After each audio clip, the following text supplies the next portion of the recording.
طرح کے لوگوں کے گھر بالکل نہیں چل سکتے. ایک جہاں صرف عورت فیصلہ کر رہی ہو اور مرد کی آواز دب جائے. اگر ایک عورت مرد کی طرح فیصلے کر رہی ہوگی اور مرد ہوگا تو یاد رکھیں اس گھر کے فیصلے ٹھیک نہیں رہیں گے.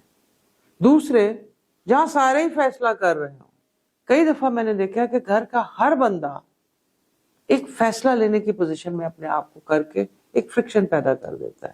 لیڈرشپ کوالٹیز اور ویژنز کئی لوگوں میں ہوتے ہیں، اور وہ آئی فیل سرٹن جو بندہ رسپانسبلٹی اٹھاتا ہے گھر کا، اسی کو وہ رولز لینے چاہیے. اگر سب وہ لوگ رولز لینے لگ پڑے تو وہ ایک کنفیوژن بن جائے گی اور اس گھر کا بھی کچھ نہیں بنے گا. اور تیسرا خاص خیال رکھیں کہ اگر کوئی گھر کا سربراہ جو کرپٹ ہو، جس کی پیسے میں آنیسٹی نہ ہو کمانے میں، وہ جو فیصلہ لے گا اس گھر کا تو بالکل ہی کچھ نہیں بنے گا. یہ 3 چیزیں ویژنز، انسائٹس نوٹ کر کے دیکھیں.